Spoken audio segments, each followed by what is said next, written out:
Good evening. Exercise 1 है ना। Exercise 1 continue करना है ना।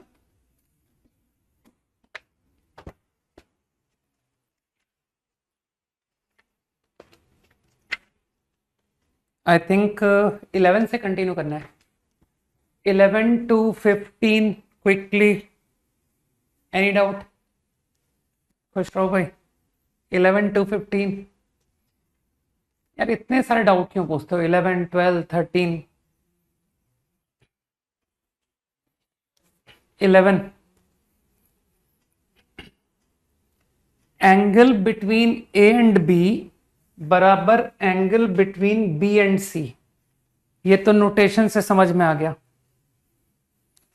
अच्छा, कोप्लेनर वेक्टर है तो कोप्लेनर वेक्टर है तो एक काम करते हैं, एज्यूम कर लेते हैं कि बोर्ड में this is vector A in board.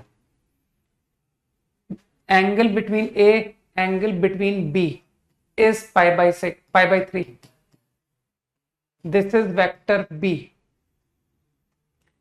Now angle between b and c is also pi by 3. तो सबका टेल मैं एक ही पॉइंट पर ले रहा हूं, tail at this point only. Vector like this is pi by 3 again.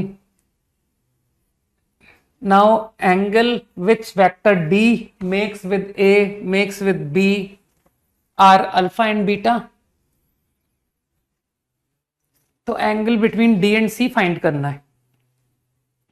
इसमें तुम लोग को एक चीज समझ में आ रही है कि यार ये सिर्फ वेक्टर का एंगल पता है, तो कुछ ऐसा करें जिससे कि वेक्टर के मैग्नीट्यूड की जरूरत ही ना पड़े। You are only interested in angle between vectors. ठीक, तो थोड़ा सा समझने की कोशिश करना। मैंने क्या किया, मैंने कहा हटाओ, जब तुमको मैग्नीट्यूड में इंटरेस्ट नहीं है तो चलो यूनिट वेक्टर लेते हैं along A, unit vector along B, unit vector along C. ये सब वन लेंथ के हैं, सही है ना? अरे बिल्कुल, बहुत मामूली से मेथड से कर दूंगा।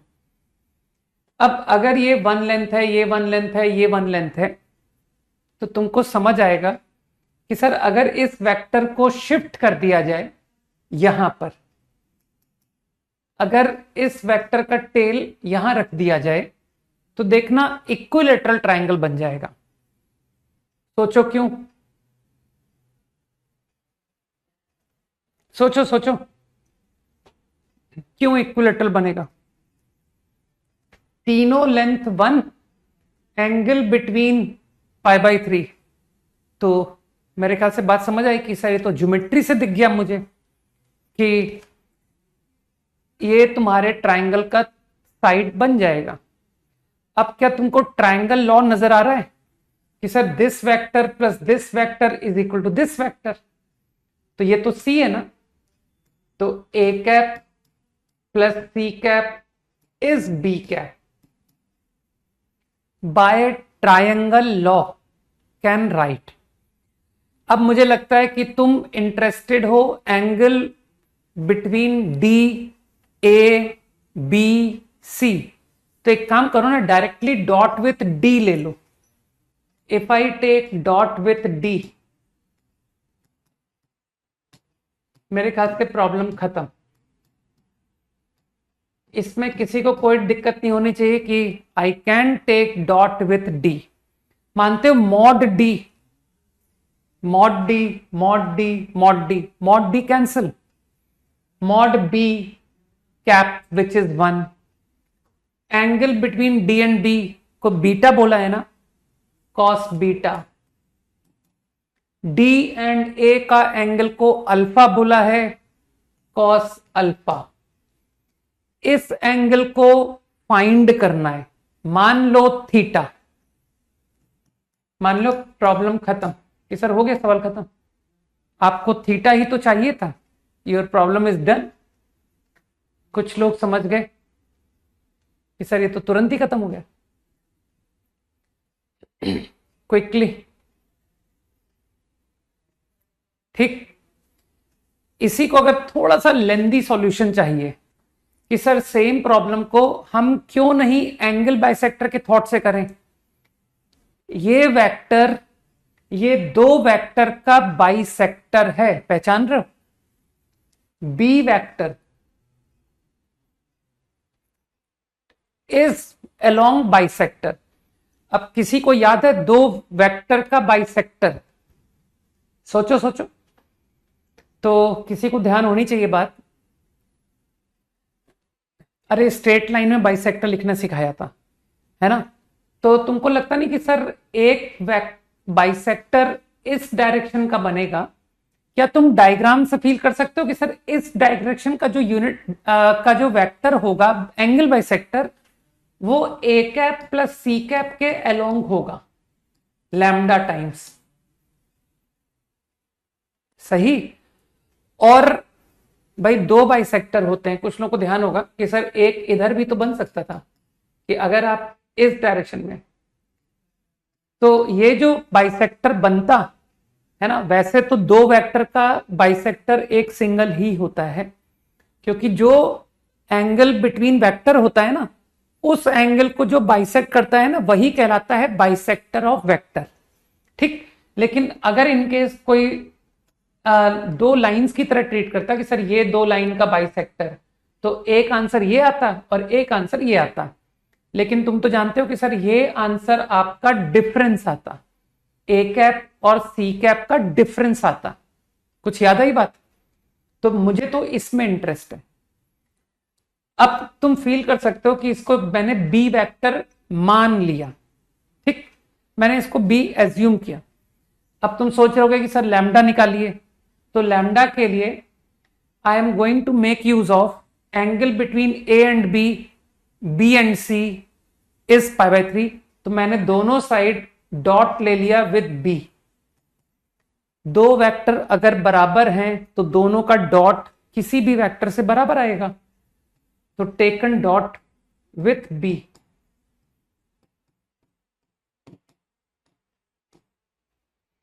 सही है? मॉड बी स्क्वायर, अरे मैंने एक मॉड बी कैंसिल कर दिया, समझ पा रहे हो क्यों? Mod B square 1 mod B, वो मॉड बी कट गया है ना। कॉस ए और बी का एंगल कितना था? कॉस π/3। बी और सी का एंगल कितना था? कॉस π/3। सही? तो your lambda is mod B. Now if I put here lambda to be mod B, तो मानते हो सर यही रिजल्ट आ गया।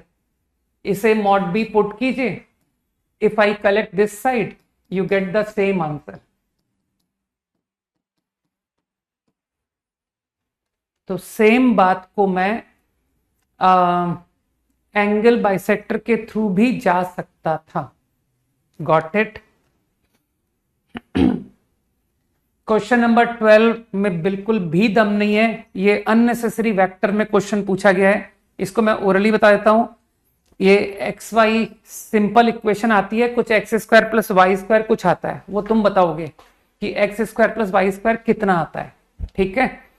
फिर तुम mod P A P B लिखना, तो एक्स माइनस 1 का स्क्वायर प्लस वाई स्क्वायर, हाँ, और एक्स प्लस 1 का square plus y square.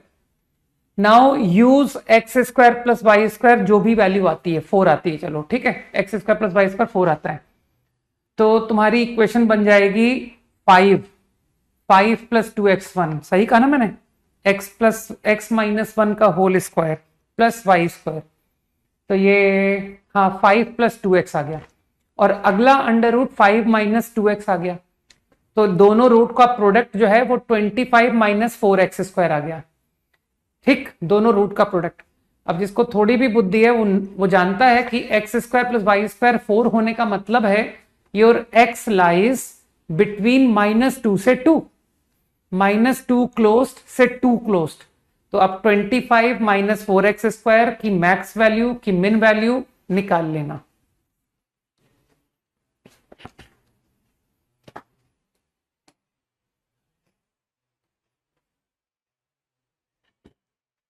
Thirteen squares described, अरे एकदम मतलब बच्चों वाले क्वेश्चन यार, ये मुझसे कोई नहीं पूछता ये क्वेश्चन, मालूम है। कॉमन क्वेश्चन पूछा करो यार, जो सबके आए हैं ना। लोगों से ज्यादा डाउट नहीं आने चाहिए, कम आने चाहिए। 14 नहीं बताऊंगा, 15 तुमसे बन जाएगा, क्योंकि ये मैंने मैट्रिसेस में पढ़ा रखा है। ठीक है, ये ठीक है, मैट्रिक्स ऑर्थोगोनल सबको याद है। यूनिट वेक्टर ये मैंने क्लास में करा चुका हूं मैं। ठीक,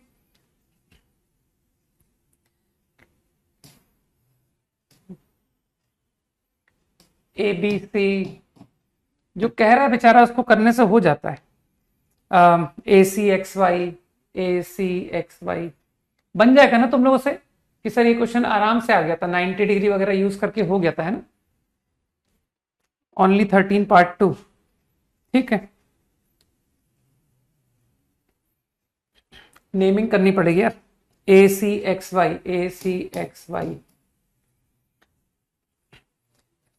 सी एक्स वैक्टर बी है, ए वेक्टर बी है, सी ए वेक्टर ए है, C A vector, this is A, C W vector X. अब सी डब्ल्यू कौन है, B C square 90 angle 90 angle, B C W Z, C W vector is X, C W this is X vector, C B vector is Y, this is Y. पहले part में तो कोई दम था ही नहीं, ए dot Y कोई बच्चा ही कर देगा कि सर, है ना, लेंथ आपकी स्क्वायर की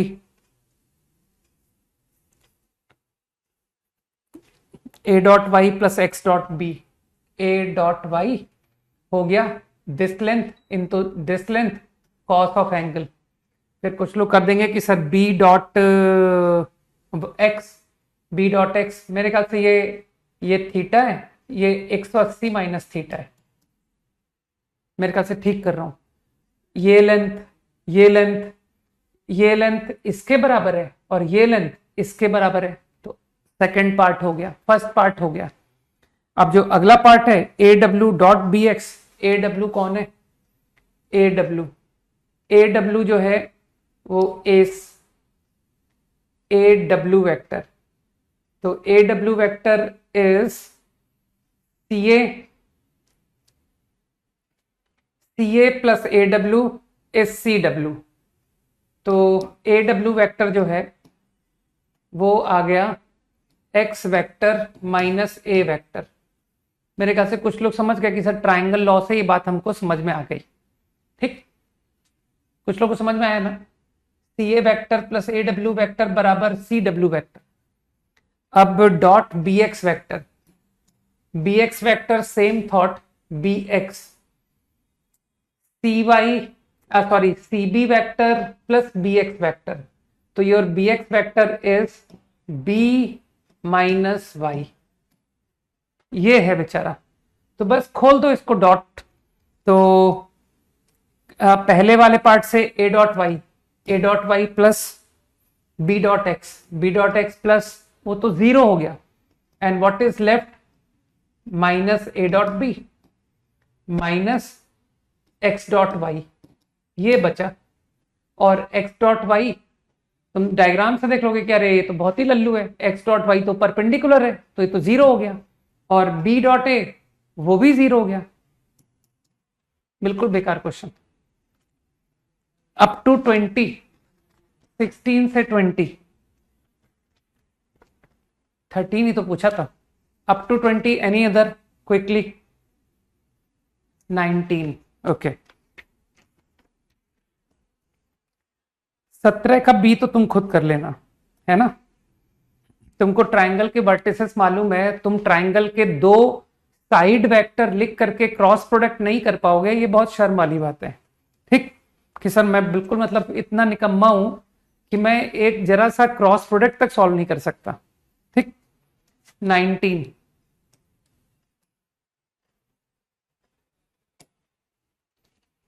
19 is better.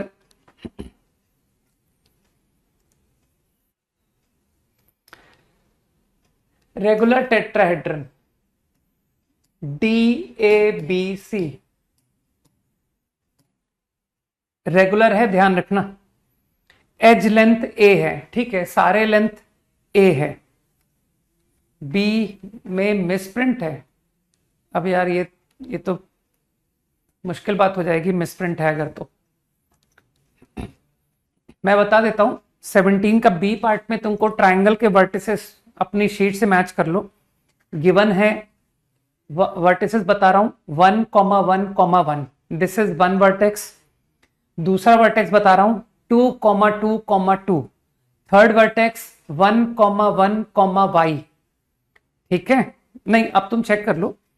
और फिर उसका एरिया इक्वल टू लिखा हुआ है कॉसेक ऑफ π/4, कॉसेक।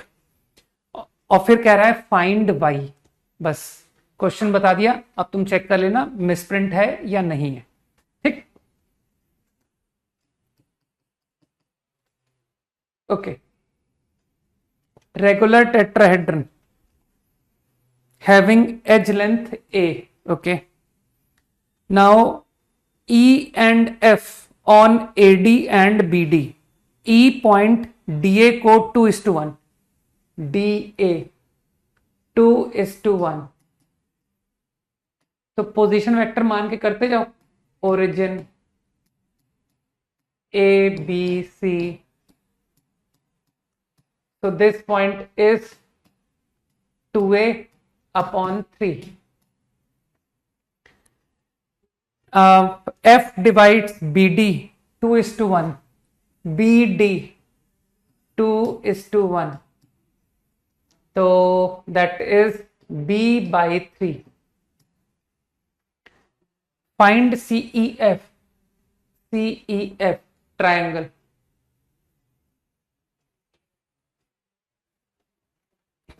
दो साइड्स का cross product 2A - B/3, one vector cross 3C - B/3 half mod. This is area, सही है। अब इसमें तुम अटक रहे हो कि sir A cross C, B cross C, मुझे एंगल बिटवीन AB BC सब पता है, लेकिन क्रॉस प्रोडक्ट में मैं अटक गया, है ना, क्योंकि A B है ना, तो mod A mod B cos 60 ये तो होता है डॉट प्रोडक्ट, लेकिन साइन क्रॉस प्रोडक्ट जो है mod A mod B sine 60 N cap कौन लिखेगा कि सर एन कैप भी तो आएगा, ठीक है। तो एन कैप की वजह से क्वेश्चन अटक गया कि यार A क्रॉस B, समझ पा रहे हो, सबके एन कैप अलग अलग हैं, A cross B, B cross C, ये एन कैप अलग है। तो तुम लोग को अकल होनी चाहिए ना कि सर जब भी एक क्रॉस प्रोडक्ट में अटक जाओ तो डॉट में चले जाओ। तो किसने कहा कि आप इस तरह से प्रॉब्लम करो, आपने स्क्वायरिंग क्यों नहीं कर दी 1/4, बुद्धि लगाओ। और इस प्रॉब्लम को लैग्रेंजियन क्यों नहीं लगा दिया 3 3 2 18, 18 का square. I am using Lagrangian identity, कुछ लोग समझ पा रहे हैं। 2A - B mod 3C - B mod minus dot. मुझे लगता है अब मैं प्रॉब्लम छोड़ सकता हूं। डॉट का स्क्वायर होता है ना, यही सिखाया था ना Lagrangian identity. Now problem is done, आराम से वैल्यू निकालो, बाद में अंडर रूट ले लेना। ये एरिया का स्क्वायर लिख दिया मैंने, ठीक। अब कोई एन कैप नहीं आएगा, there is no N cap. Discussion over, okay.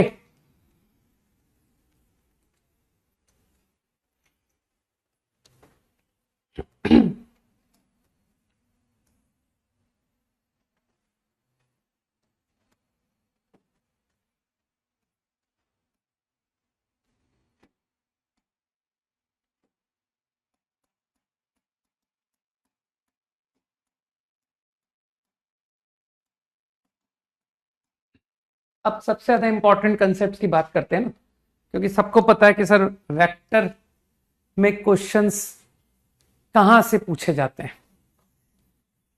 Right. तो वेक्टर्स में वो डॉट क्रॉस तक बहुत कम क्वेश्चन पूछते हैं। जो चीजें फिजिक्स में पढ़ा दी जाती हैं वो मैथ्स में कम पूछते हैं।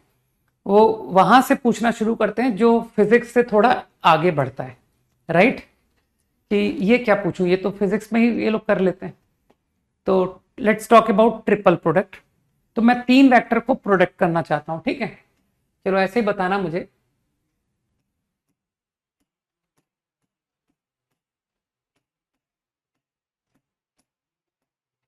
You have to tell which of the notations are meaningful. इसमें मीनिंगफुल नोटेशन जरा बताना मुझे।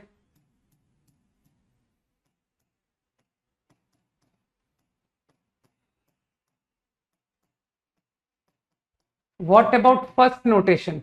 Is it meaningful? First notation ये मीनिंगफुल है या नहीं? फर्स्ट टर्म, बस यस नो में जवाब दो। वाई एन, नहीं आंसर करोगे या कि तुम्हारा चैट स्टॉप हो गया? No, this is meaningful. अरे ये बेचारा स्केलर मल्टीपल लिखा हुआ है यार। A dot B is a scalar. Vector C, क्यों लैम्डा वेक्टर सी क्या मीनिंगलेस होता है? तो मेरे हिसाब से इट इज मीनिंगफुल। ठीक, मैं तो इवन इसका डायरेक्शन जानता हूं कि सर इस क्वांटिटी का डायरेक्शन या तो सेम एज सी है या अपोजिट टू सी है। ठीक, what about second quantity, meaningful meaningless? Meaningless. समझ पा रहे हो कि सर एक स्केलर का आप एक वेक्टर के साथ डॉट ले रहे हो, meaningless. What about third quantity? तो again your answer is correct, meaningless. What about fourth quantity? Fourth quantity meaningless. अरे this is a vector quantity, this is a vector quantity, there is no dot, there is no cross between them. तो दो vector, vector A vector B, बीच में कुछ है ही नहीं, dot या cross, meaningless. Meaningful मानते हो? ये quantity is finally going to be a scalar, this is a vector. Now vector taken dot with a vector will finally be a scalar. तो ये जो भी क्वांटिटी है ना, इसे हम लोग कॉल करते हैं स्केलर ट्रिपल प्रोडक्ट। अभी हम डिटेल में बात करेंगे, जस्ट मैंने अभी बस इतना विजुलाइज किया कि this finally result in a scalar, और ये जो एक्सप्रेशन है ना, इसको स्केलर ट्रिपल प्रोडक्ट कहते हैं। I think this also is meaningful. Vector cross with a vector, meaningful. And you understand कि sir this will result in a vector, है ना, and we will study this. इसको हम लोग वेक्टर ट्रिपल प्रोडक्ट कहते हैं।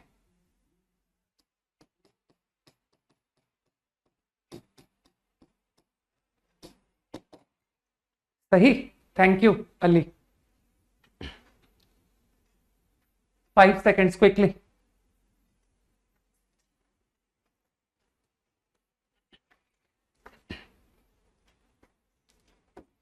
Okay, let's talk about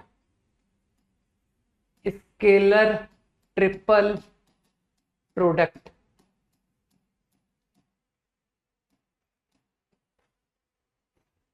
right, जिसे कि हम लोग, अब तो खैर बिलेटेड हो गया है ना, also we call box product. अब हम लोग थोड़ा कॉन्सेंट्रेट करते हैं, क्योंकि ये तुम्हारे तुम्हारे लिए, ये जो भी अब मैं पढ़ा रहा हूं ना, ये मेरे लिए नहीं, ये तुम्हारे लिए बहुत काम की चीज है ना, कि सर यहां से स्टार्ट करके अप टू 3D से ही सारे सवाल आएंगे। ठीक है, तो इसलिए अपना पूरा कंसंट्रेशन जो है ना, बिल्कुल भिड़ा दो। और जेईई मेंस में मैं देखता हूं 3 सवाल वेक्टर्स आ जाते हैं। बताओ, मतलब टोटल 30 सवाल में 3 सवाल वेक्टर के, मतलब 10% वेक्टर दे दिया, वेक्टर 3D। सोचो, ऐसे ही एडवांस में होता है सर, 4-5 क्वेश्चन एडवांस में पूछ लेते हैं।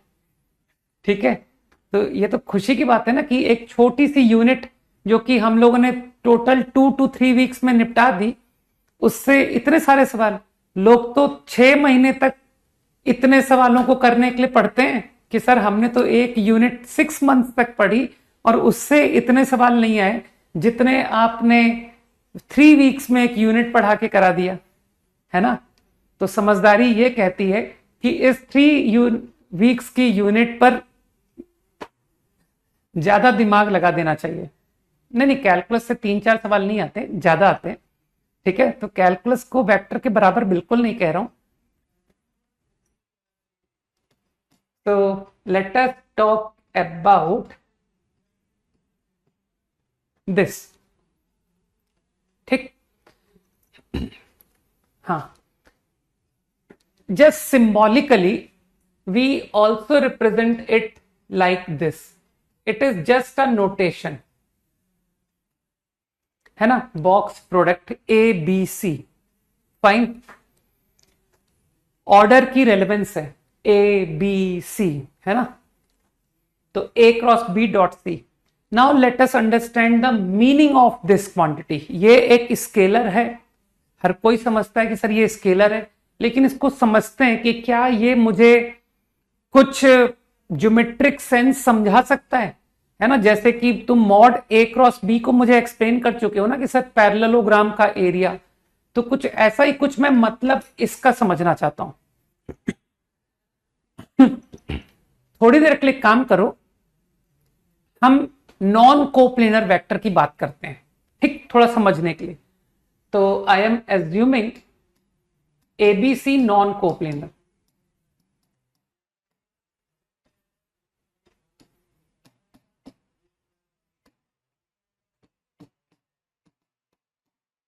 ठीक, जस्ट मैंने समझा। अब तुम इमेजिन करो, 2 वेक्टर तो हमेशा कोप्लेनर होते हैं। मैं क्या कर रहा हूं, तुम तो जानते हो सर वेक्टर्स फ्री वेक्टर होते हैं, तो you can join there tales. मैंने ए वेक्टर लिया, मैंने बी वेक्टर लिया और दोनों के टेल रख दिए एक पॉइंट पर। नाउ व्हाट डू आई से कि ये जो ए बी है ना, इसको तुम बोर्ड में एज्यूम कर लो कि दे लाई इन बोर्ड।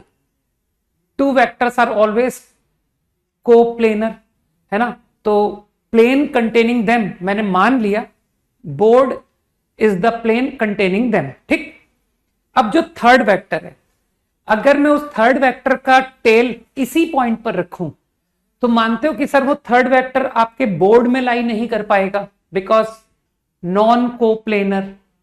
ठीक, तो कुछ ऐसे इमेजिन कर सकते हो कि सर ये रहा आपका थर्ड वेक्टर।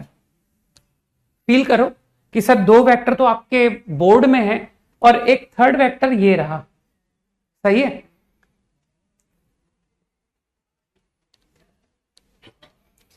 अरे वेक्टर दो यार, मेरे को पेन देना जरा, मैं तुम्हारे लिए वेक्टर लेके आता हूं, है ना, और एक पेन और लेके आना। तो आई थिंक तुम फील कर पा रहे हो ना कि ये 3 वेक्टर। अब मुझको सोच करके बताओ, तुमने 3 वेक्टर लिए, कुछ इजी सोचना, ठीक है। तो क्या ये जो 3 coterminous as meeting at same point, क्या तुम इन 3 को एडजेसेंट साइड लेकर के क्या तुम एक पैरेललोपाइड बना सकते हो? सोचो कि क्या मैं ये 3 को coterminous taking them as edges, I can always complete a parallelepiped. तो बहुत इजीली सोच सकते हो कि सर हाँ बिल्कुल बना सकते हैं। देखिए ऐसे कीजिए, ये है ना यार, ठीक है, दिख रहा है ना।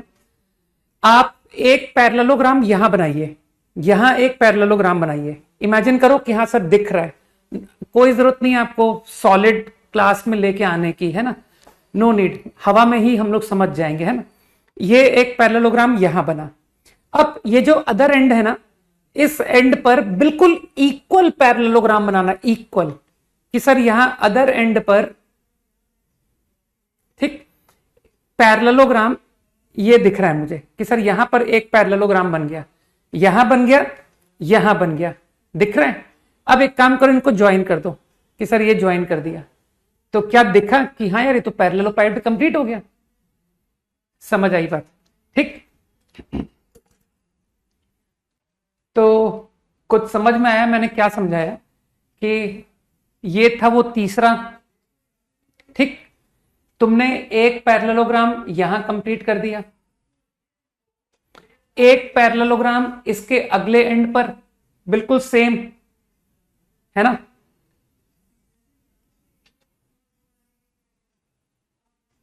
यार मैथ्स वाले इमेजिन नहीं करा पाएंगे हवा में, तो फिर कौन करा पाएगा, नहीं। तो मैथ्स वाले भी अगर सॉलिड वगैरह लेके कैरी करने लग जाएं तो बेचारे बच्चों का क्या होगा, ठीक।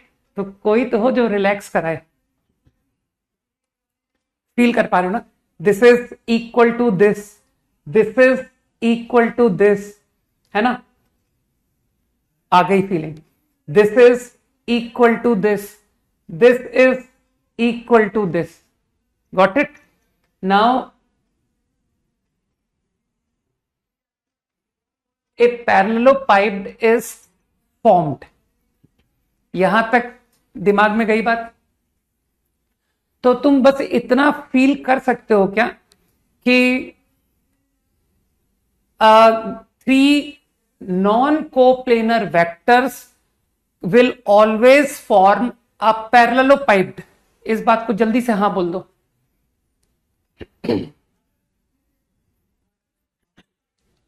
ठीक है, राइट।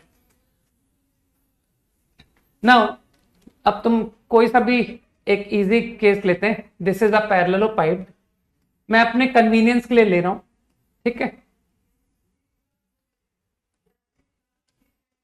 मान लो ये तुम्हारा वेक्टर ए है, मान लो ये तुम्हारा बी है, ठीक, और ये तुम्हारा सी है।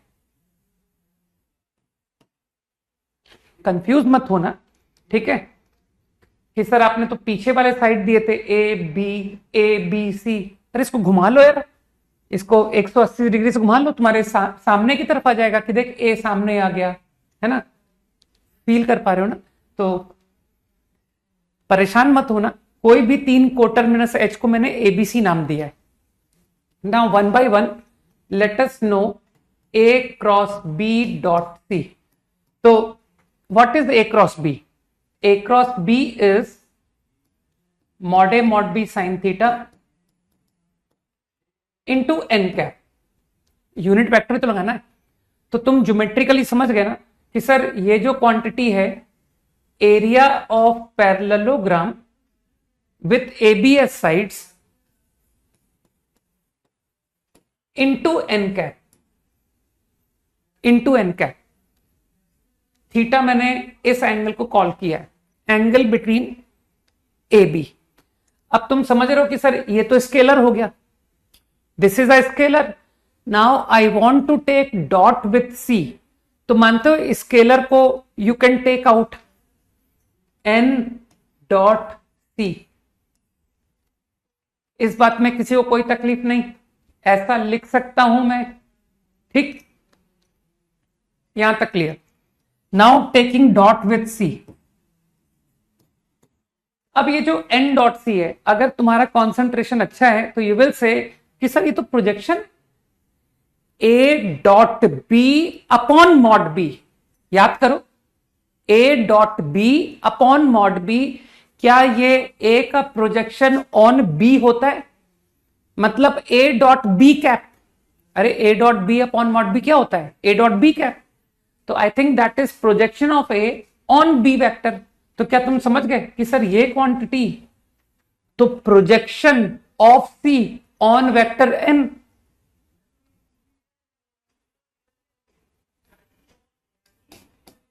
Area of parallelogram into projection of C on N.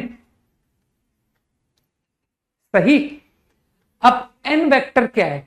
तुम तो जानते हो कि सर जिस पर प्रोजेक्शन लेते हो ना उसका साइज मैटर बिल्कुल नहीं करता। तो जो एन वेक्टर है वो इस प्लेन का परपेंडिकुलर है। तो विजुलाइज करो कि सर ये है एन, सही, is perpendicular to parallelogram base, इस फेस का परपेंडिकुलर। तो अब इमेजिन करो, इफ यू प्रोजेक्ट सी, अगर तुम इस सी वेक्टर, यही है ना सी, को एन पर प्रोजेक्ट करते हो, तो प्रोजेक्ट करने का तो सबको पता है ना सर, वो परपेंडिकुलर डाल दो। तो देखो दोनों का एक पॉइंट तो मैचिंग है, तो तुम समझ गए कि सर परपेंडिकुलर ऐसे पड़ेगा। ये रहा प्रोजेक्शन, है ना। तो क्या तुमको फीलिंग आई कि सर जो प्रोजेक्शन है, अब ये जो एन वेक्टर है, क्या तुम फील कर पा रहे हो कि सर ये एन वेक्टर अगर इस प्लेन के परपेंडिकुलर है तो ये अगले को भी परपेंडिकुलर होगा, क्योंकि वो दोनों पैरेलल प्लेन्स हैं। तो क्या इसे तुम समझ गए कि ये जो क्वांटिटी है called projection. Thank you Drishti. Okay, तो that is going to be distance between parallel planes. जल्दी से हाँ बोल दो, है ना। तो क्या मैं इसको हाइट बोल दूं? हाइट, दो पैरेलल प्लेन का डिस्टेंस आ रहा है, प्रोजेक्शन। ठीक, तो मेरे ख्याल से बात अब समझ में आई कि सर ये क्वांटिटी हाइट दे रही है, perpendicular distance between parallel planes, और ये प्लेन को आप कुछ base, I am calling it base, तो this quantity become rare base area into height. सही है। तो अब तुम जानते हो कि base area into height is nothing but volume of parallelepiped. ठीक, लेकिन अगेन जिसका दिमाग काम करता है वो कहेगा सर ये क्वांटिटी हाइट थोड़ी है, प्रोजेक्शन एक स्केलर होता है। क्या पता बैड लक कि सर ये प्रोजेक्शन जो है वो नेगेटिव आ जाए। प्रोजेक्शन नेगेटिव भी तो होता है, कुछ याद है तुमको? तो प्रोजेक्शन न्यूमेरिकली हाइट के बराबर है, बट इट मे बी बराबर हाइट, इट मे बी बराबर माइनस हाइट। अरे हां बोलो जल्दी से। ठीक है, तो आइडिया शुड बी क्लियर कि what do box product represent. Box product numerically represent.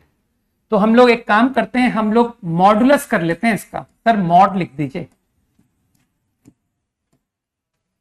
Mod of box product is volume of parallelepiped, volume of parallelepiped with vector A B C as coterminous edges.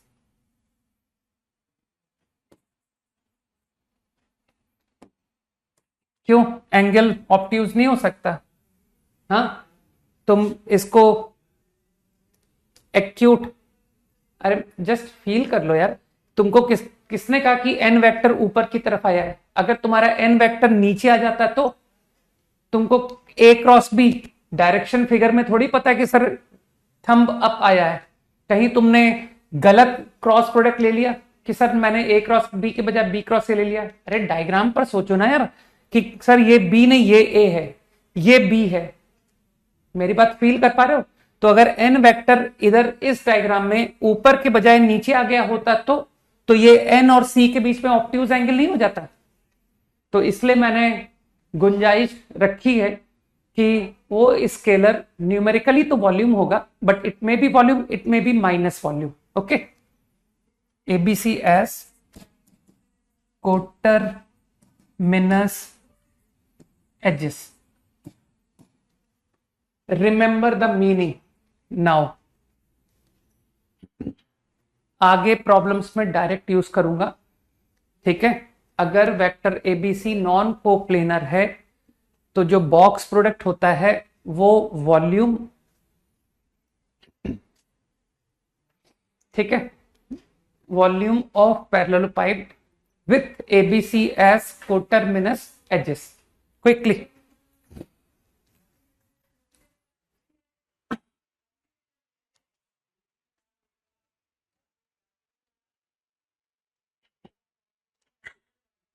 ठीक है, idea is now clear. Most important ना, आगे direct रट के लगाऊंगा मैं, अब आगे इन सब बातों को दोबारा नहीं एक्सप्लेनेशन मिलने वाला है। Okay,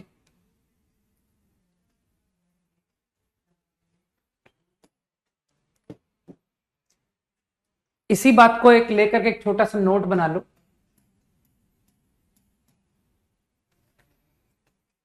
vector ABC are linearly dependent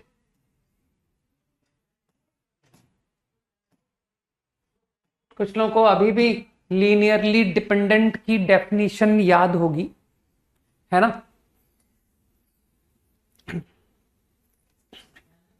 तो लीनियरली डिपेंडेंट दो वेक्टर तो याद है कि सर दो वेक्टर तो आपने कोलिनियर वेक्टर के लिए कहा था। 5 मिनट तो बहुत होते हैं, 5 मिनट थोड़ी मिलेगा। सेकंड, 1 2 3 4 5। ओके, तो two collinear vectors are linearly dependent. Okay, you will come to know 3 vectors linearly dependent कब होता है, अगर वो कोप्लेनर है। ठीक है, तो इसलिए मैं इन ब्रैकेट्स लिख देता हूं coplanar. If and only if and only का मतलब समझते हो ना? अरे अभी आगे और भी कंसेप्ट सीखेंगे, तुम लोग चिंता मत करो। चलो अच्छा, अभी अच्छा लिख लो, अभी मैं तुमको थ्योरम फॉर प्लेन बताता हूँ यार। थ्योरम फॉर प्लेन मुझे लगता है मुझे तुमको बतानी चाहिए थी, है ना? तो तुम कंफ्यूज हो, अभी अभी बताता हूँ। वेट, अब इस नोट को अपन कंप्लीट करें, ठीक है? Are linearly dependent if and only if box product is 0। ठीक, चलो थोड़ा सा हम एक एक डिफरेंट ही कंसेप्ट को देख लें। मुझको ट्रिपल प्रोडक्ट के पहले तुमको एक बात बता देनी चाहिए थी, लेकिन खैर कोई खास बात नहीं है, अब बता देते हैं, कोई ज्यादा लेट थोड़ी हुआ। Theorem for plane. ओके, जब जागो तब सवेरा नहीं, कम से कम जेई के पहले तो बता दिया।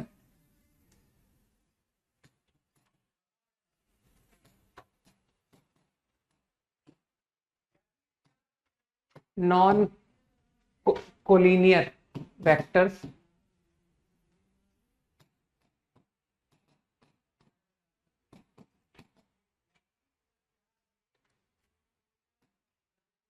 एनी वेक्टर, कॉपी करते जाओ, है ना? कितना पेज छोड़े, इसको अपने को आगे लिखना था एक्चुअली, है ना? ये तुम्हारे एसटीपी के पहले, तो यार बीच में लिख लो इसको, मत छोड़ो पेज, और इसी के आगे कंटिन्यू कर लेना, STP again continued. Okay, collinear I am calling vector C coplanar with them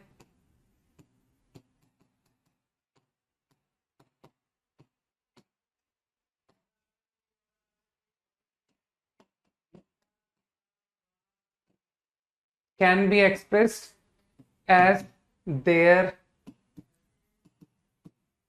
linear combination.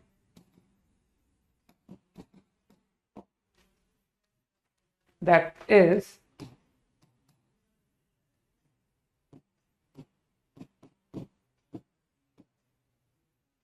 X and Y any real number, copy कर लो। हाँ, दिस इज इंपॉर्टेंट, मतलब this is a standard theorem, तो हम लोग problems में direct use करेंगे। अभी एक्सप्लेन करता हूं, पहले कॉपी कर लो। मत छोड़ो पेज, मत छोड़ो, ठीक है ना। बीच में थ्योरम फॉर प्लेन आ गया, उसके बाद हम वापस कंटिन्यू कर लेंगे अपने एसटीपी को। ज्यादा कुछ बताया ही कहाँ है, अभी तो सिर्फ तुमको एसटीपी की डेफिनेशन ही तो बताई है।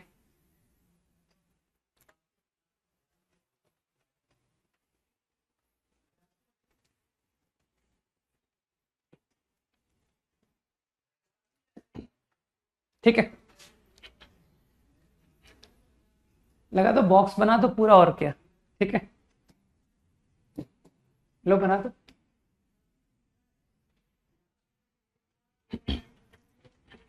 ओके, नाउ प्रूफ में तो कोई दम है ही नहीं, है ना, कि why this result is true. Two non collinear vector, तुम तो जानते हो कि सर दो वेक्टर के टेल आप हमेशा ज्वाइन कर सकते हो,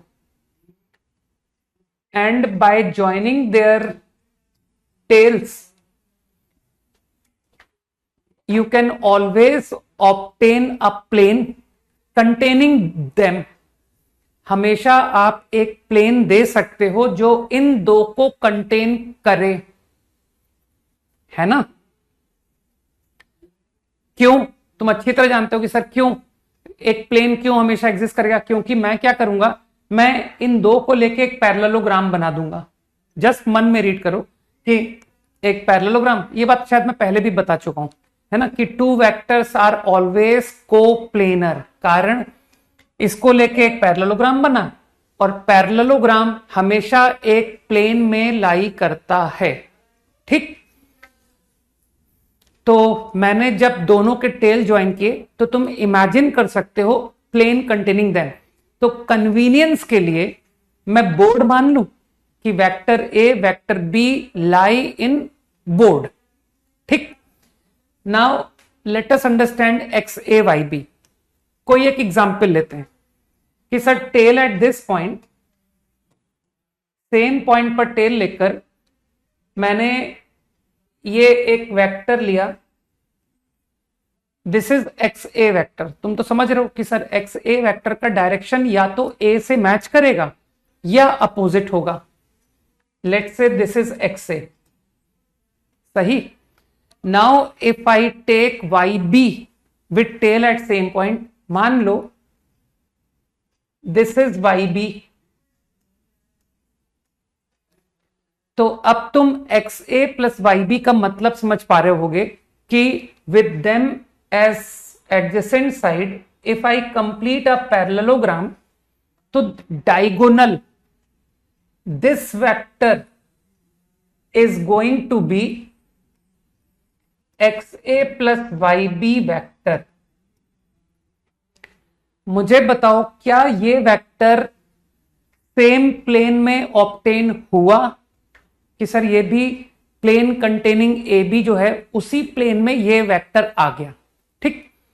अब क्या तुमको लगता है कि इस फॉर्मूले के थ्रू आपको मैं lying in same plane any magnitude any direction का वेक्टर ऑब्टेन करके दिखा सकता हूं? ये देखो ना, एक नया ही डायरेक्शन निकला, है ना। तो तुम मुझे कुछ भी डायरेक्शन दोगे, कुछ भी मैग्नीट्यूड दोगे, मैं इस फॉर्मूले से तुमको ला के दिखा दूंगा, है ना। फॉर एग्जाम्पल तुम मुझसे कहते हो कि यार ये ला के दिखाओ, है ना, कि this much magnitude and this direction, मान लो तुम कहते हो, तो मैच करके आई सेड कि देखो, you take X A vector like this is your X A, सही, and this is your Y B, complete parallelogram, है ना। नाउ योर डायगोनल, क्या देखने में लग रहा है कि हाँ सर लग रहा है, फीलिंग आ रही है कि सेम डायरेक्शन आ गया और सेम सेगमेंट आ गया, लेंथ। तो this vector is X A plus Y B. तो मेरा ये कहना है कि तुमको ए बी के प्लेन का कोई सा भी वेक्टर अगर मैं पूछता हूं, ठीक है, तो तुम with the help of linear combination तुमने पहली क्लास में देखा था, तो x A plus Y B के मदद से हर एक वेक्टर जो ए बी से कोप्लेनर है ऑब्टेन हो जाएगा क्विकली।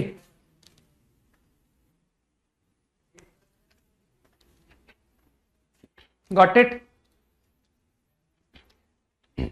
कोई भी वेक्टर, कोई कहेगा कि सर मेरे को तो ए के डायरेक्शन का वेक्टर चाहिए जो कि ऐसा वेक्टर है, तो y को 0 ले लेना, ठीक है। तो I think you will understand it.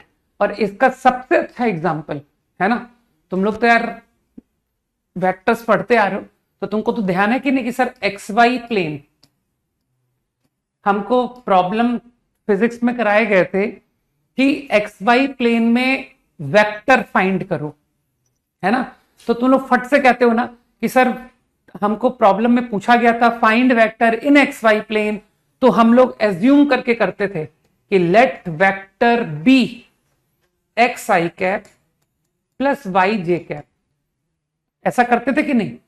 तो तुमको पता पड़ा आज कि तुम क्यों करते थे, ठीक। तो तुमको ये बात पता पड़ गई कि सर हमको थ्योरम फॉर प्लेन अप्लाई करवाया जा रहा था, है ना, कि in X Y plane you have two non-collinear vector I cap and j cap.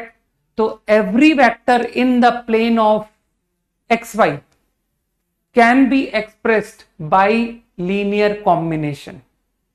सही। तो अब आगे से तुम समझ गए कि नॉट ओनली आई एंड जे, अगर कोई से भी दो वेक्टर मुझे मिल जाएं, दो जो कि नॉन कोलिनियर हो, उसकी मदद से पूरा प्लेन मुझे मिल जाएगा, है ना, पूरे प्लेन का वेक्टर मुझे मिल जाएगा। बात समझ आ गई, ठीक। तो I think theorem for plane is clear, ठीक है। चलो एक आधा सिंपल एप्लीकेशन भी, एक दो क्वेश्चन में एटलीस्ट देख लेते हैं कि हाउ टू यूज, है ना, then I will continue with STP, right. 5 seconds quickly.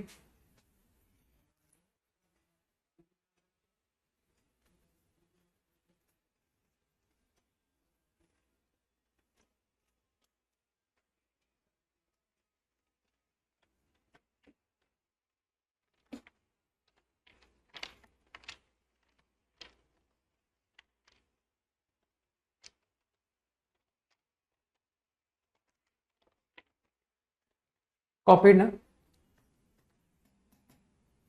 मैं कंस्ट्रक्शन से एक्सप्लेन कर रहा हूं प्रॉब्लम को। ये एक सर्कल है, circle with centre, centre is origin 90 degrees, point A has position vector, point B, point C has position vector given, and B divides in the ratio 1:2, ठीक है। B divides in 1:2. My problem is express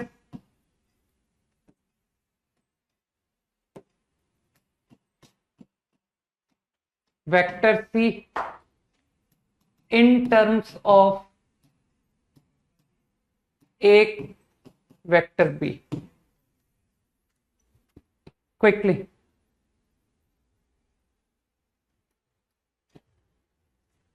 This is a circle, है ना। तो चलो साथ में ही करते हैं ना, ज्यादा समय खराब नहीं करते, बिकॉज ट्रिपल प्रोडक्ट पढ़ने में इंटरेस्टेड हूं मैं आज, है ना।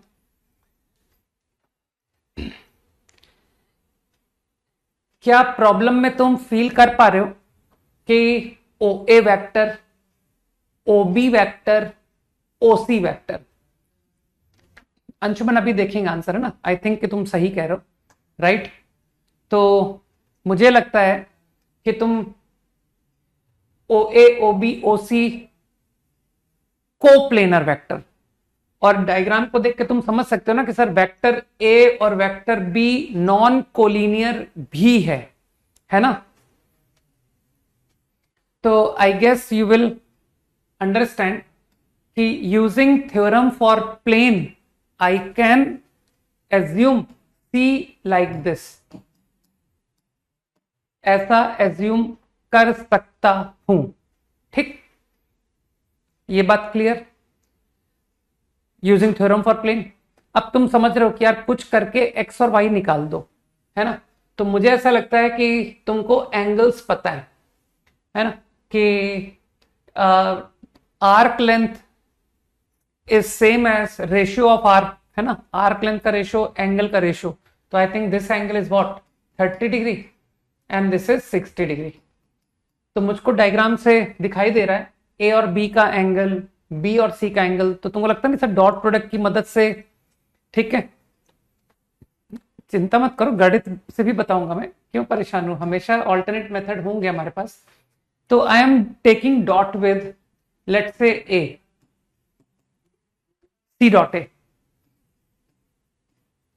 हर आइडिया को अपने पास रखना चाहिए सर, एक कैलकुलेशन आइडिया और एक थॉट बेस्ड आइडिया। पता नहीं एग्जाम में कब क्या क्लिक करे, है ना?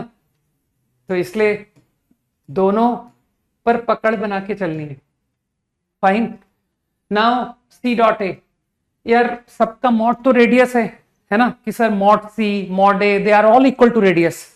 तो आर को मैं कैंसिल कर रहा हूं, है ना? सी डॉट ए इज 0, 90, और रेडियस को भूल जाओ यार, X plus Y. B dot A, B dot A angle कितना है? 30। कॉस 30 कितना होता है? √3/2। This is one equation. Now I want one more equation. तो तुम कह सकते हो कि सर किसी से फिर डॉट ले लीजिए।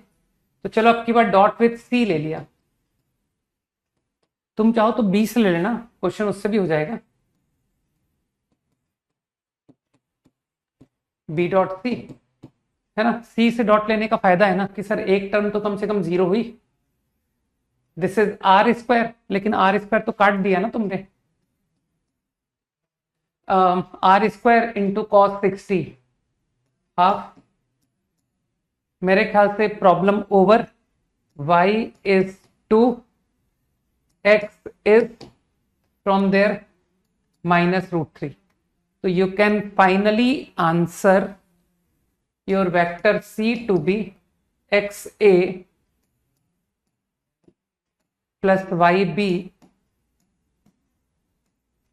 एक बार देखना आंसर मैच किया था ना जिसने पहले लिखा था, एक बार मैच करो।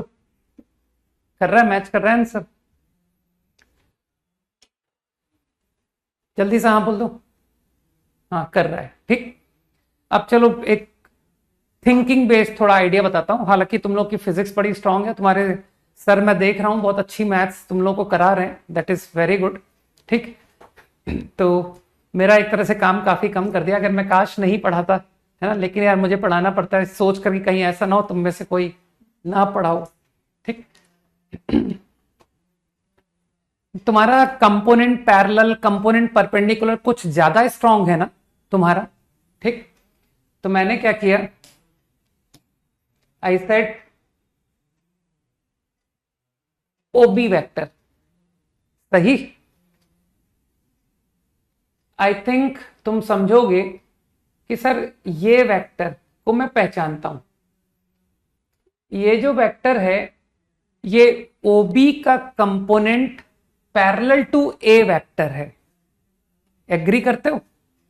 Parallel to A. फिर आई डिड, ये भी 90, परपेंडिकुलर ड्रॉप किया। तो मानते हो ये जो वेक्टर है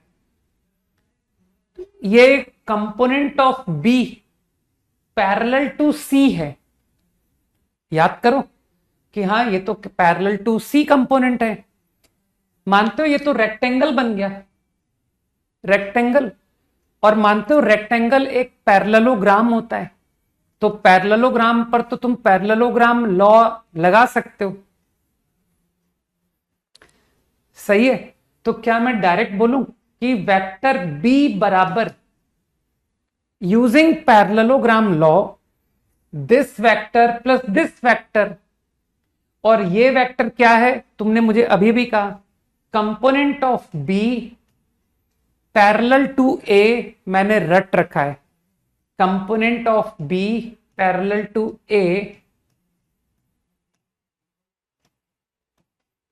यही सिखाया है ना, प्लस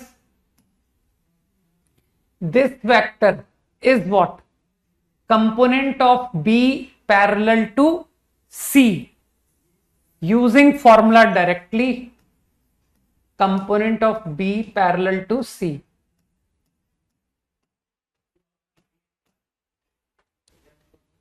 समझ आई बात?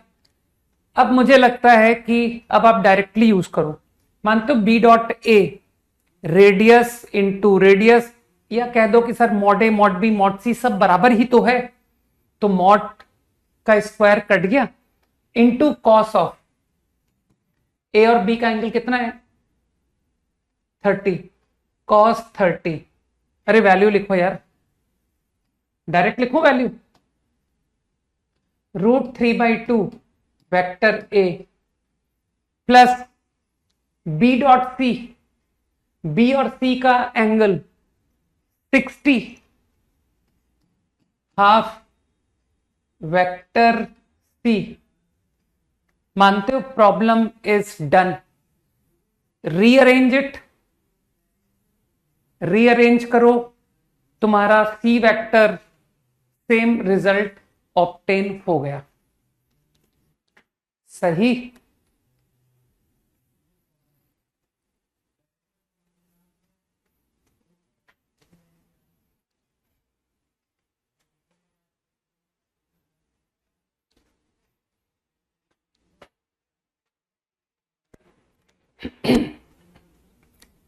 इजी है ना, तो कंपोनेंट परपेंडिकुलर पैरेलल है ना, बहुत काम का आइडिया है नहीं।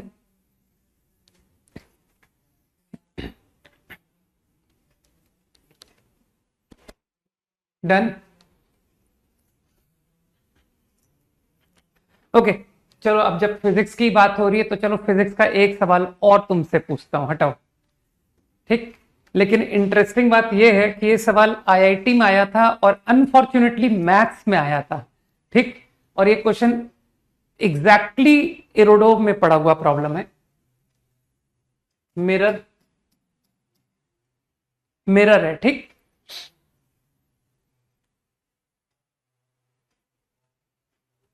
This direction is E1 cap, ये वेक्टर E1 का डायरेक्शन है, दिस इज इंसिडेंट रे, ये इंसिडेंट रे है,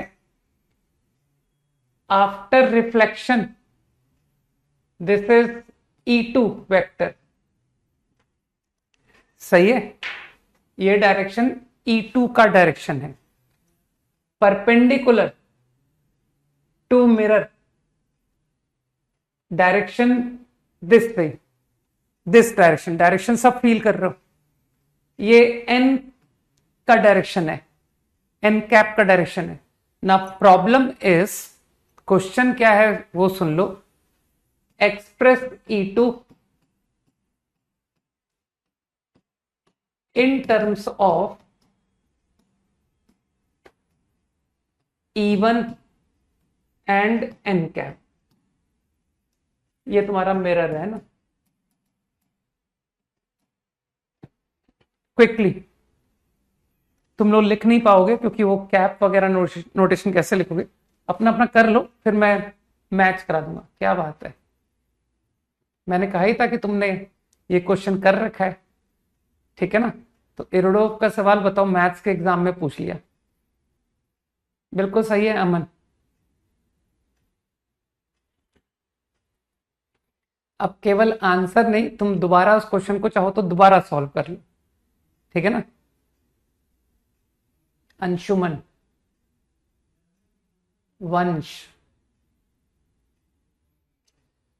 केविन,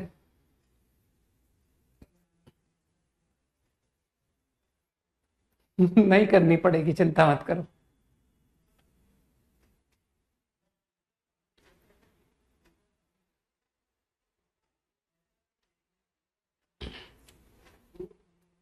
ठीक है आरव, क्या रटना थोड़ी है, कुछ भी नहीं रटना, कैसी बात कर रहे हैं।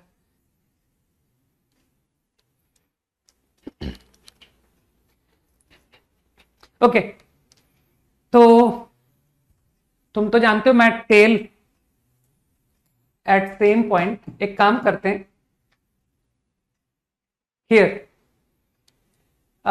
यूनिट लेंथ, ये unit length but directed like this, तो तुम समझ पा रहे हो कि सर ये वन लेंथ है और इस डायरेक्शन में, तो इस वेक्टर को हम लोग क्या कहेंगे। आई थिंक इसको -E1 कहेंगे। हाँ बोलते हो कि सर ये -E1 वेक्टर हो गया, टेल एंड वन लेंथ। ठीक, इसी तरह से मैंने one length and direction like this vector, ये भी वन लेंथ का डायरेक्ट वेक्टर है, तो I think you will agree कि सर ये E2 कैप वेक्टर हो गया। सही।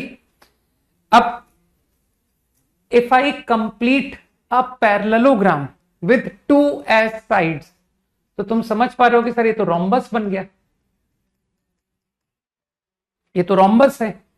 और रोम्बस की बहुत इंपॉर्टेंट प्रॉपर्टी होती है कि जो डायगोनल होता है रोम्बस का वो एंगल बाइसेक्टर होता है, इस बात को सभी लोग जानते हैं। Diagonal is the angle bisector, और तुम तो जानते हो कि sir incident and reflected ray का जो बाइसेक्टर है वो तो एन कैप है। सही। तो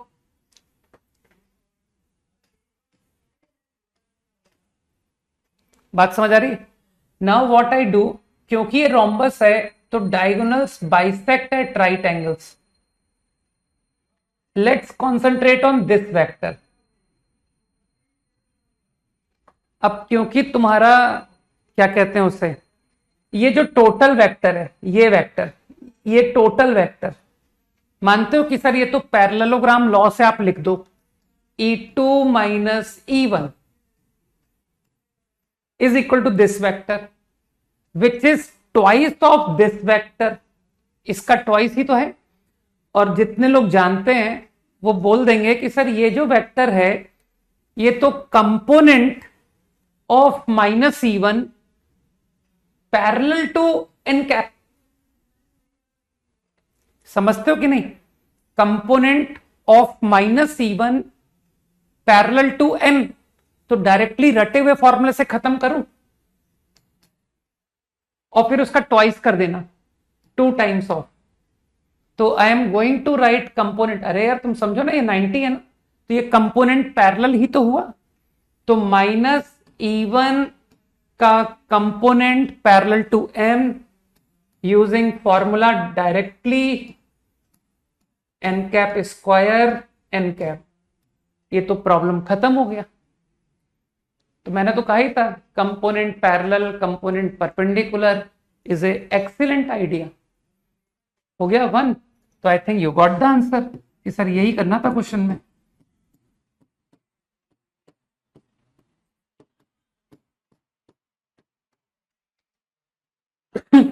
इजी।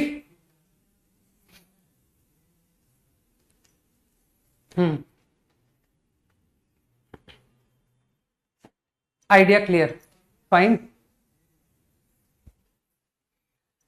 चलो, तो I think theorem for plane is clear, तो let's continue with the idea of STP, है ना। तो और नोट की बात वापस कर लेते हैं। हो गया।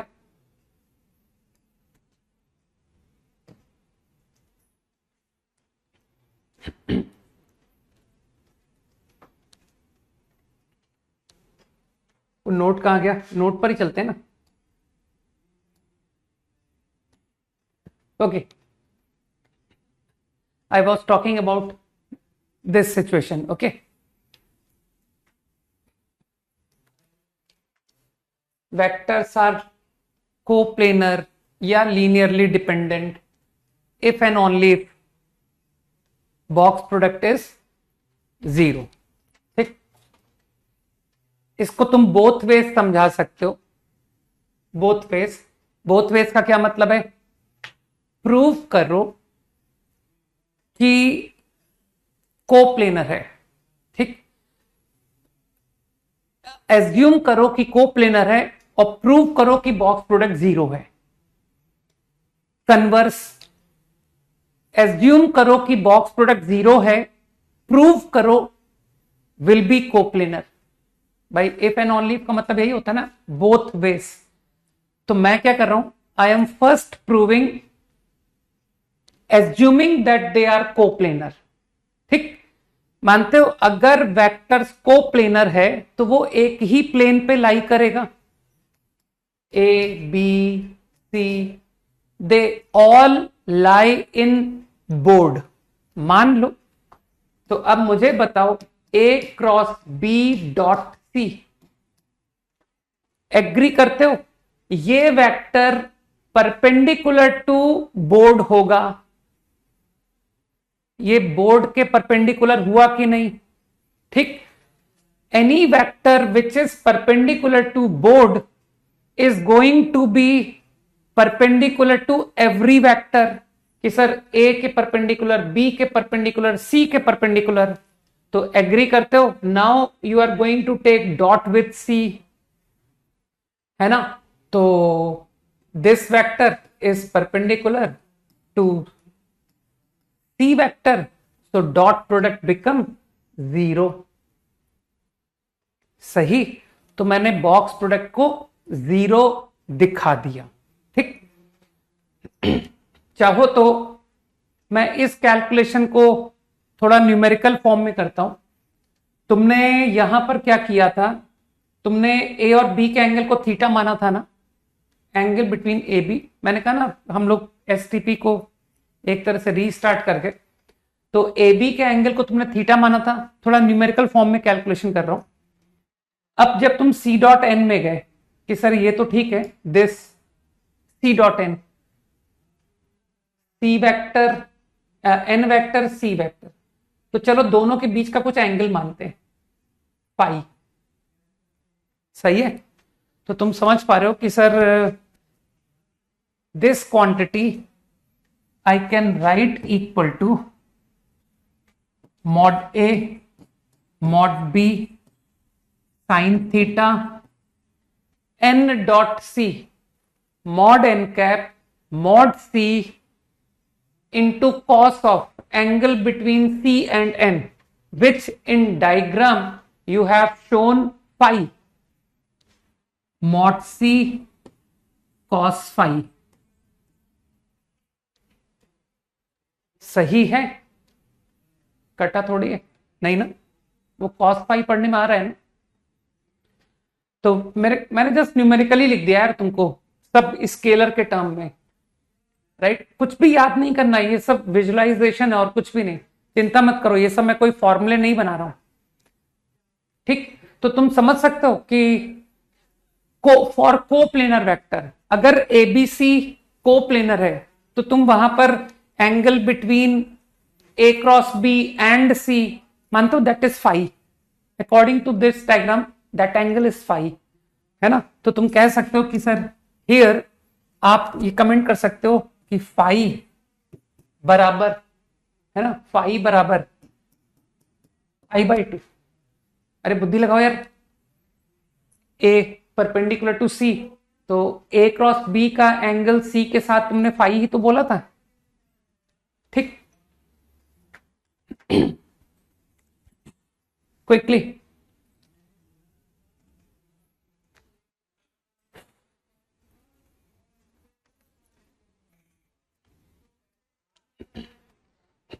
यहां से मैं तुमसे बहुत छोटे छोटे ऑब्जर्वेशन पूछ रहा हूं, क्या तुम ऑब्जर्व कर सकते हो कि सर बॉक्स प्रोडक्ट जो है,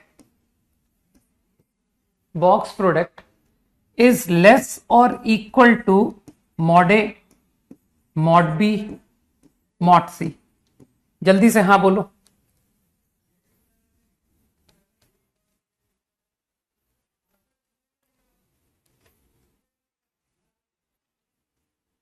क्विकली।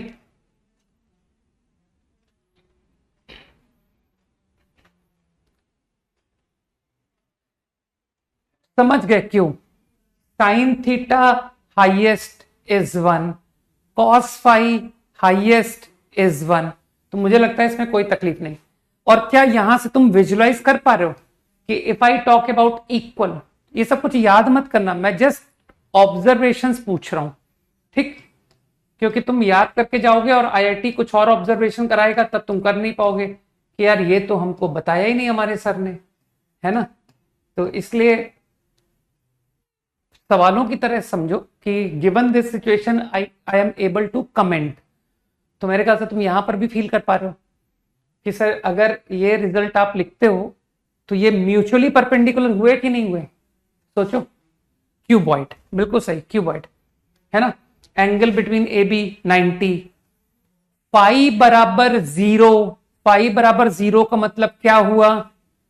अरे कॉस फाई की वैल्यू 1 बोल दी भाई, तो फाई बराबर 0 का मतलब ये हुआ कि जो सी वेक्टर है और जो ए क्रॉस बी वेक्टर है उसका डायरेक्शन सेम है, तो इसका मतलब है सी और ए क्रॉस बी पैरेलल है ना? तो C is perpendicular to A as well as B. तो मुझे लगता है तुम समझ रहे हो। Cuboid, vectors are mutually perpendicular.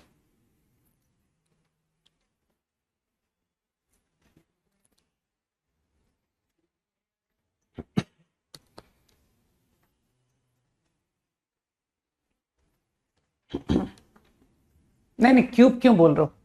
Cube के लिए तो तीनों मॉड बराबर होने चाहिए। जस्ट क्यूबॉइड, बस क्यूबॉइड बोलोगे, सही है ना?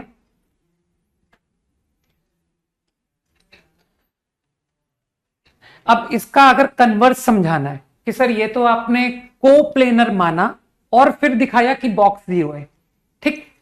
अब इसको अगर कन्वर्स एक्सप्लेन करना है तो मुझे बताओ, इसको कॉन्ट्राडिक्शन से बता दूं कि अगर ये नॉन कोप्लेनर होता, ओरली सुनना बात को, अगर ये 3 वेक्टर नॉन कोप्लेनर होते तो एक पैरेललोपाइप्ड बनता विद देम एज कोटरमिनस एच। जल्दी से हाँ बोलते जाओ। बात बोली थी कि नहीं बोली थी कि if you have 3 non coplanar vectors they will always form a parallelepiped. अगर पैरेललोपाइप्ड बनेगा तो फिर उसका कुछ वॉल्यूम भी होगा, ठीक? वॉल्यूम भी होगा, लेकिन ये क्या हुआ? ये तो 0 है। तो 0 बनने का क्या मतलब है कि I am not able to form a parallelepiped. Parallelepiped नहीं बन सकता। तो पैरेललोपाइप्ड कब नहीं बनेगा? If they are coplanar. Okay. अब जैसे कोई पूछना चाह रहा है कि सर आप कोप्लेनर को लीनियरली डिपेंडेंट क्यों कह रहे हो, है ना? तो तुम्हारा पॉइंट बिल्कुल जेन्युइन है कि आपने यहां ब्रैकेट में लीनियरली डिपेंडेंट को ब्रैकेट में कोप्लेनर लिखा है, इसका मतलब कोप्लेनर वेक्टर डिपेंडेंट होते हैं। तो यार तुमने लीनियर इंडिपेंडेंस पढ़ा होगा, ठीक? तो कोप्लेनर वेक्टर तुमको लगता नहीं they follow theorem for plane? अगर 3 कोप्लेनर वेक्टर है तो एक वेक्टर को तुम 2 वेक्टर का लीनियर कॉम्बिनेशन लिख सकते हो कि नहीं लिख सकते हो? ये बताओ। लिख सकते हो ना? तो क्या ये तुम्हारा लीनियर डिपेंडेंस के रिलेशन को सेटिस्फाई कर गया, है ना? तो उसके लिए तुम्हारे फर्स्ट लेक्चर के कंसेप्ट होने पड़ेंगे कि sir linear independence, linear dependence I know, है ना? अगर लीनियर कॉम्बिनेशन 0 है but not all scalars are zero, तो ऐसे सेट ऑफ वेक्टर को डिपेंडेंट कहा जाता है, राइट? और अगर सारे स्केलर जीरो होते हैं तब वो इंडिपेंडेंट कहलाता है, ठीक? तो I think three coplanar vectors are linearly dependent, right?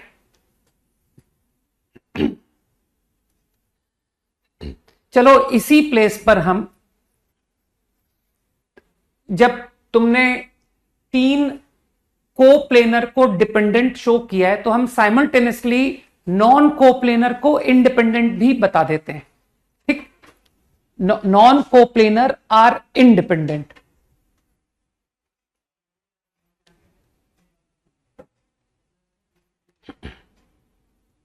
ठीक है?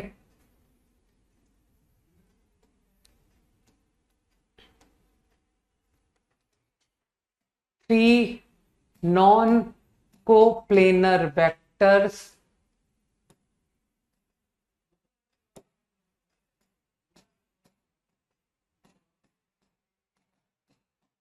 are always linearly independent.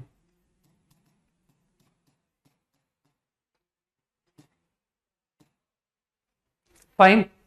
तो एक्चुअली हम लोग एक एक करके कि दो वेक्टर इंडिपेंडेंट डिपेंडेंट का क्या मतलब है, कब होते हैं, तीन वेक्टर इंडिपेंडेंट डिपेंडेंट कब होते हैं, तो हम लोग एक एक करके बात को समझते जा रहे हैं ना। कि दो वेक्टर तो हम लोग बिगिनिंग में ही समझ चुके थे, collinear dependent, non collinear independent. अब हम तीन वेक्टर की बात कर रहे हैं, तो three non collinear non coplanar are independent, ठीक? तो बिल्कुल कॉन्ट्राडिक्शन से करेंगे, है ना, कि सर पहले लेक्चर में जैसे आपने किया था बिल्कुल वही थॉट यहां पर होगा। मान लो linear combination is null vector, मान लो, ठीक? अब तुमको प्रूव करना है कि अगर लीनियर कॉम्बिनेशन नल वेक्टर है तो सारे स्केलर जीरो होने पड़ेंगे for non coplanar vectors. Non coplanar, I am talking about non coplanar, ठीक? मैं एबीसी नॉन कोप्लेनर की बात कर रहा हूं, एबीसी आर नॉन कोप्लेनर,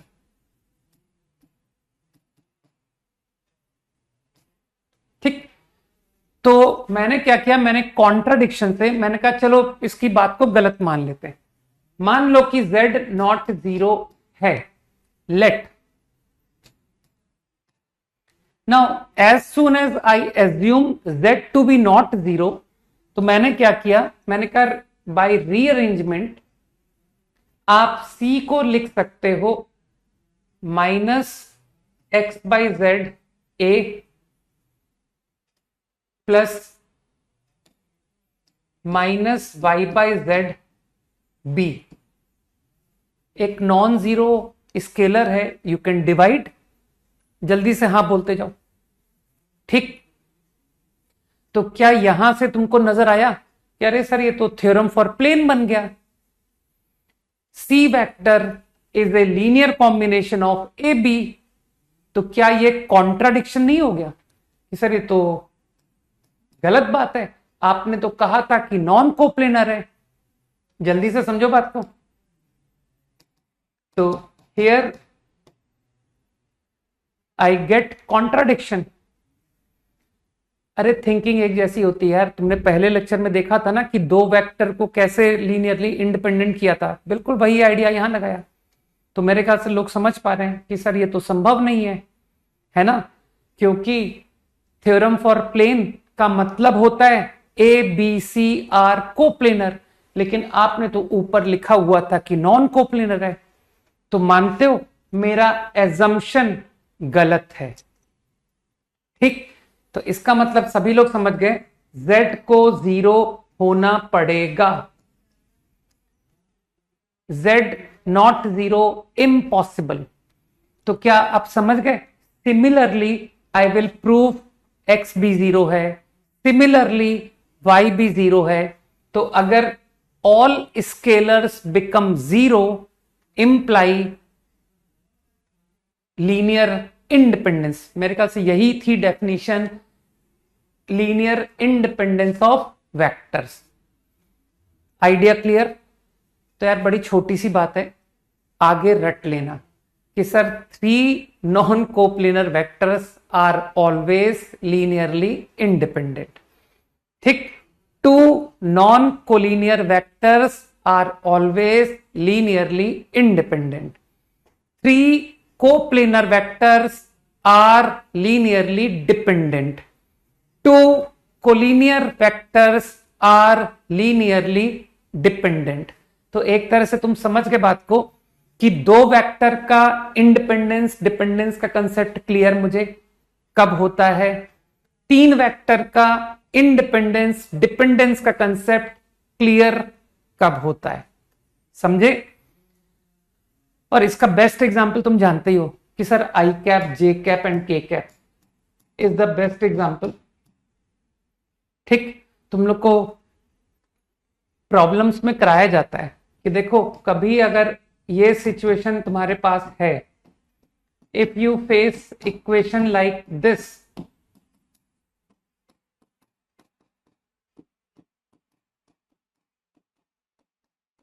ठीक, तो तुम फट से बोल देते हो कि अरे सर आईजे को इक्वेट कर दो, है ना, equate i cap, equate j cap, equate k cap. तो अब तुम्हारे पास रीजन है कि actually we are doing linear independence of i cap, J cap, के कैप, क्योंकि तुम आसानी से समझ जाओगे कि sir i j k non coplanar है। अरे हर कोई जानता है, ये रही एक्स एक्सिस, ये रही वाई एक्सिस, तो z axis positive z is perpendicular to them, तो ये तीनों डेफिनेटली नॉन कोप्लेनर है। ठीक, और या चाहो तो तुम कह सकते हो कि सर अब तो मेरे पास बॉक्स प्रोडक्ट भी है। अब तो मैं आपको दूसरे तरीके से बता सकता हूं, आई क्रॉस जे डॉट के, इस तरह से कर सकता हूं। व्हाट इज आई क्रॉस जे? के डॉट के 1। तब तो तुम कह सकते हो sir box product non zero आ गया। बॉक्स प्रोडक्ट जीरो आने का मतलब कोप्लेनर होता है, नॉन जीरो का मतलब नॉन कोप्लेनर। गलत बोल दिया क्या? जीरो आने का मतलब कोप्लेनर है ना, तो नॉन कोप्लेनर नॉन जीरो। तो तुम इस बात को ऐसे एक्सप्लेन कर सकते हो, because IJK are linearly independent, you get all terms one side.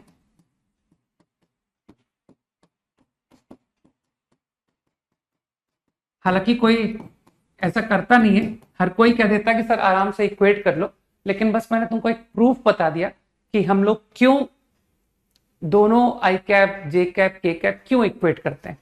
तो that is actually the idea of linear independence of IJK. बस अब तुम समझ गए कि sir using independence all coefficients become zero.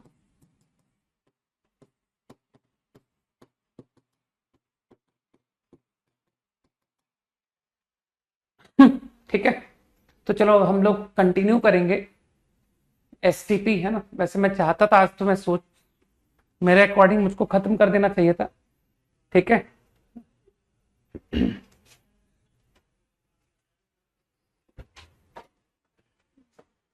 STP की थ्योरी तो चलो अच्छा थोड़ी सी और पढ़ते हैं ना, 2-3 मिनट और देते हैं। इनका रिफ्रेश करो ना, इनका चैट ही नहीं दिखता, फील ही नहीं आता यार।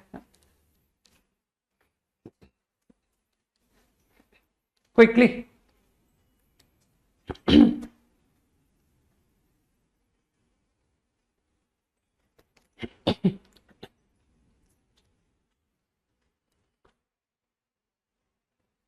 बस 2 minutes, not more than 2 minutes. Okay,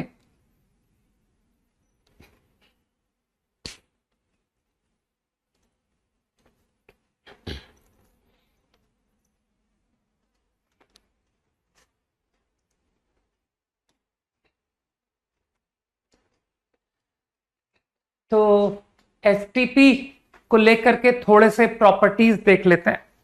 ठीक है, कुछ प्रॉपर्टीज टू रिमेंबर।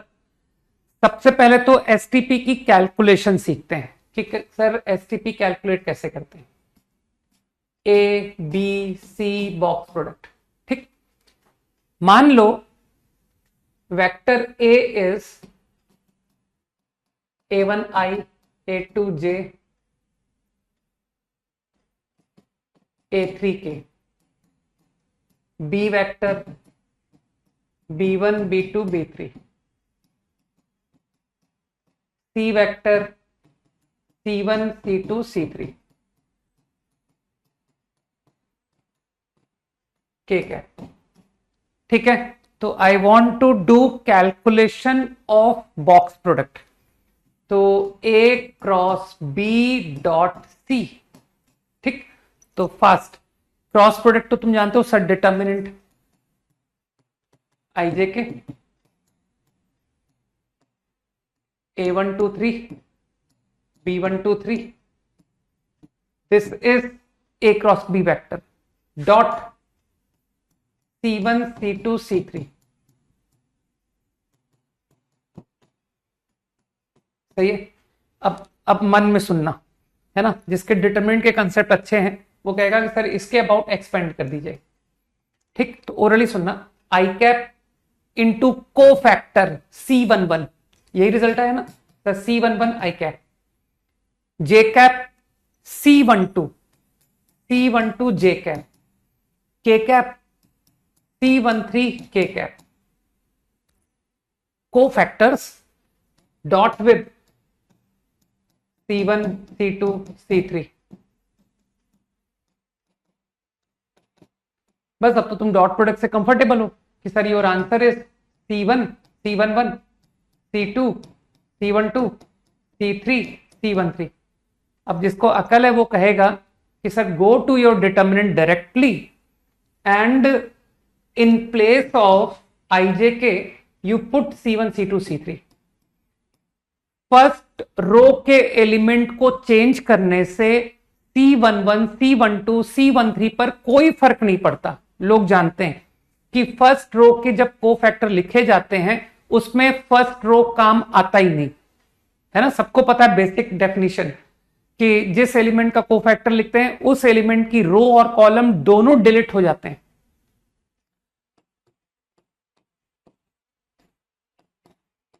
ठीक। This is your box product. अब तुम लोग कह सकते हो कि सर ये देखने में अच्छा नहीं लग रहा है, जिस ऑर्डर में आपने वेक्टर लिखे थे उसी ऑर्डर में लिखिए ना। तो बिल्कुल तुम ऐसे लिख दो, A का कंपोनेंट, B का कंपोनेंट, C का component. I think using the properties of determinant you understand this, है ना, कि सर इसमें दो इंटरचेंजेस हुए हैं। तो रट लो, स्केलर ट्रिपल प्रोडक्ट की कैलकुलेशन डायरेक्टली डिटर्मिनेंट, सही है। अब डिटर्मिनेंट के इंट्रोड्यूस होने से तुम्हारी लाइफ बहुत इजी हो जाएगी स्केलर ट्रिपल प्रोडक्ट की कैलकुलेशन में, कि सर ये तो सीधा सीधा डिटर्मिनेंट होता है, पहली रो A के कंपोनेंट, दूसरी रो B के, तीसरी रो C के। Easy, quickly.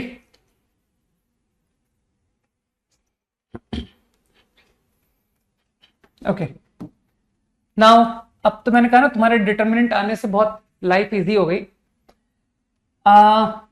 If any two vector are collinear then box product is 0, है ना। Any two are collinear,